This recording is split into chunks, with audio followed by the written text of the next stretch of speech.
సాక్ష్యం వంకర టెంకరగా పెట్టుకుని సమాజాన్ని మనం ప్రభావితం చేద్దామంటే అది అవ్వదు. నువ్వు సభ్య సమాజంలో సరైనటువంటి పద్ధతిలో, క్రమములో, క్రమశిక్షణలో బ్రతకకుండా సమాజానికి నీతి బోధించాలంటే ఆపరా నీ సోది అంటారు. ఆపరా నీ నాటకాలు, నీ యాక్షన్లు, నీ వేషధారణ. నీ బతికేందో మాకు తెలియదా? నీ క్యారెక్టర్ ఏందో మాకు తెలియదా అమ్మా? నువ్వు భక్తులు కనపడ్డప్పుడు భక్తుల మాటలు మాట్లాడతావు, ఇంకొకరు కనపడ్డప్పుడు వాళ్ళ వేషాలు వేస్తావు. నీ వేషధారితనం, నీ నాటకాల జీవితం మాకు తెలుసు, ముందు ఆపు నీ పాఠాలంట. సమాజానికి సత్యం చెప్పాలంటే క్రీస్తును కూర్చున్న ఆలోచన, జ్ఞానమే కాదండి, ప్రకటించాలని పూనుకున్న వ్యక్తులకు సాక్ష్య జీవితం కూడా చాలా అవసరం. మనం భద్రంగా ఉండాలి, మన కుటుంబ సభ్యులను కూడా జాగ్రత్త చేసుకోవాలి అవకాశం ఉన్నంత వరకు. కొంతమంది తల్లిదండ్రులు సేవకులై ఉంటారు, పిల్లలేమో చండాలపు వేషాలు వేస్తారు. మళ్ళీ భక్తి పరులే, ఆత్మీయులే, కానీ లోకంలోకి పోయి ఆ లోకస్తుల వేషాలన్నీ కూడా వీళ్ళు వేస్తూ ఉంటారు. పాపం దైవజనురాలనేమో ఈ విశ్వాసులేం పాయింట్అవుట్ చేస్తూ ఉంటారు.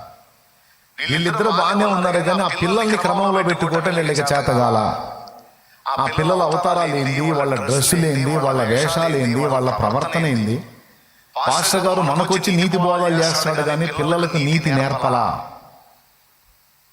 అందుకే ఫ్యామిలీని కూడా జాగ్రత్త చేసుకోవాలి. అధ్యక్షుడు అన్నాడు వాక్యంలో, అధ్యక్షుడు వాడు ఏకపత్ని పురుషుడును, మితానుభవుడును, స్వస్థబుద్ధి గలవాడును, అతిథి ప్రియుడును, మర్యాదస్తుడును, బోధింప తగిన వాడునై ఉండి మద్యపానీయు కొట్టువాడును కాక, దుర్లాభమును అపేక్షించువాడు కాక, ధనాపేక్ష లేనివాడునై సంపూర్ణ మాన్యత కలిగి, ధనాపేక్ష లేనివాడునై ఉండి సంపూర్ణ మాన్యత కలిగి తన ఇంటి వారిని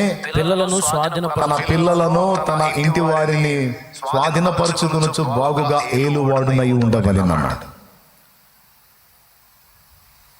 సాక్ష్య జీవితం అవసరం ఏముంది? సాక్ష్య జీవితం అవసరం ఏముందంటే, సాక్ష్యం అవసరం లేదా? క్యారెక్టర్తో పని లేదా? మనం ఎట్లయినా ఊరేగించవచ్చు, జనాలకు మాత్రం నీతులు చెప్పొచ్చా? ఎవడింటాడు? సాటి మనిషి మీద ప్రేమ చూపించని మనం ప్రేమను గురించి మాట్లాడి దేవుడు ప్రేమ స్వరూపి అంటే, ఆ దేవుడు ప్రేమ స్వరూపి అయి ఉండొచ్చురా బాబు, ఆయన భక్తుడిగా నీ దగ్గర ఎదురా ప్రేమ అంటాడు. మా దేవుడు కనికరంగల్లోడు అంటే నీ దేవుడు కనికరంగల్లోడు కావచ్చు. ఎంత కనికరంగల్లోడో నీ బతుకుని చూస్తే అర్థమవుతుంది. నీకు పిల్లికి బిచ్చం పెట్టే మనసు లేదు. ఏం చెబుతారా నీ దేవుడి గురించి? నీ బతుకు చూస్తే నీ దేవుడు ఎంత అర్థమవుతుంది, పోయాయంట. మా దేవుడు పరిశుద్ధుడు, నీతిమంతుడు, సత్ప్రవర్తన కలిగిన వాడు అంటే నీ సంబడం చూస్తే అర్థమవుతుంది నీ దేవుడి సంగతి ఏందో. నీ అవతారం, నువ్వు వేషాలు, నీ మొఖానికి నువ్వు పూసే వ్యవహారం, నువ్వు చేసే సగం అన్ని అర్థమవుతుంది. లేపు నీ భక్తి కలిగేపు. సువార్త ప్రకటించేవాడు కావచ్చు, సంఘ కాపరి కావచ్చు, మనము మన ఇంటి వారు సహా జాగ్రత్త చేసుకోవాలి. ఎందుకంటే మూర్ఖమైన వక్రజనం మధ్య మనం నిందారహితులమై, అనిందులమై ఉండాలి.